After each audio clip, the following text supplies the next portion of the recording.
Jet setters and food lovers, buckle up. We're taking a global culinary tour in 60 seconds. Discover 10 delicious and healthy recipes from around the world. First stop, Japan. Light and refreshing, sushi is a perfect blend of rice, fish, and veggies. Next, we fly to Mexico for a hearty bowl of chicken pozole, brimming with hominy and lean protein. In Italy, we savor a classic caprese salad, a symphony of tomatoes, mozzarella, and fresh basil. We then touch down in India for a warm bowl of lentil dal, packed with fiber and spices. Over in Greece, we indulge in a vibrant Greek salad, a medley of fresh veggies and feta cheese.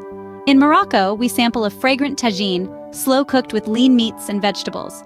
Up to Lebanon for a plate of tabouleh, a refreshing parsley and bulgur wheat salad. In Vietnam, we slurp on pho, a nourishing bone broth with rice noodles and herbs. We then head to Spain for a portion of gazpacho, a chilled tomato soup, perfect for hot days. Lastly, we land in Brazil for a bowl of acai, a nutrient-packed berry smoothie bowl.